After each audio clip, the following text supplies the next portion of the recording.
अनस की स्टोरी में आपका स्वागत है। आज फिर हम एक नई कहानी लेकर आपके सामने उपस्थित हैं। तो चलिए शुरू करते हैं आज की कहानी। इंदौर शहर से कुछ दूर एक छोटा सा गांव है जिसका नाम है बोरखेड़ी। ये गांव अपने पुराने और खंडहर हो चुके मकानों के लिए जाना जाता है। इन मकानों की कहानियां भी बहुत ही डरावनी हैं। कहते हैं कि इन मकानों में भूत और प्रेत रहते हैं। एक दिन इंदौर के एक कॉलेज में पढ़ने वाला एक लड़का जिसका नाम था आकाश अपने दोस्तों के साथ बोरखेड़ी गांव घूमने गया था। आकाश बहुत ही बहादुर लड़का था। उसे भूतों और प्रेतों से कोई डर नहीं था। आकाश और उसके दोस्त गांव में घूमते हुए एक खंडहर हो चुके मकान के पास पहुंचे। मकान बहुत ही पुराना था और उसकी दीवारें टूटी फूटी थीं। मकान के अंदर से अजीब अजीब आवाजें आ रही थीं। आकाश के दोस्त उस मकान में जाने से डर रहे थे, लेकिन आकाश ने उन्हें समझाया कि डरने की कोई बात नहीं है। वह मकान में अकेला जाकर देखेगा कि अंदर क्या है। आकाश मकान के अंदर गया और उसे एक अंधेरी सीढ़ी दिखाई दी। उसने सीढ़ी पर चढ़ना शुरू किया। जैसे जैसे वह ऊपर जाता गया वैसे वैसे उसे और भी डर लग रहा था। आकाश आखिरकार ऊपर पहुंचा। वहां उसे एक बड़ा सा कमरा दिखाई दिया। कमरे में एक खड़ाव पड़ा था। खड़ाव बहुत ही पुराना था और उस पर खून के धब्बे थे। आकाश ने खड़ाव को उठा लिया। उसे खड़ाव में से एक अजीब सी गंध आ रही थी। उसने खड़ाव को पास के एक खिड़की पर रख दिया। खिड़की से बाहर झांकते हुए आकाश को एक खून से लथपथ महिला दिखाई दी।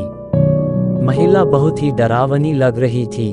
उसकी आंखें लाल थीं और उसके बाल बिखरे हुए थे। आकाश को डर लगने लगा। उसने खड़ाव को नीचे फेंक दिया और भागकर बाहर निकल आया। आकाश बाहर निकलकर अपने दोस्तों के पास पहुंचा। उसके दोस्तों ने उसे देखा तो बहुत घबरा गए। उन्होंने आकाश से पूछा कि अंदर क्या हुआ था। आकाश ने अपने दोस्तों को सब कुछ बता दिया। उसके दोस्तों को भी बहुत डर लगा। वे जल्दी से वहां से भाग गए। आकाश और उसके दोस्त गांव से बाहर निकल आए। वे बहुत थके हुए और डरे हुए थे। वे घर जाकर सो गए। रात को आकाश को एक बुरी सपना आया।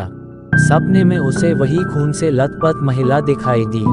महिला ने आकाश को कहा, तुमने मेरी खड़ाव को छुआ, इसलिए मैं तुम्हें मार दूंगी। आकाश की नींद खुल गई। उसे बहुत डर लग रहा था। उसने अपने दोस्तों को सपने के बारे में बताया।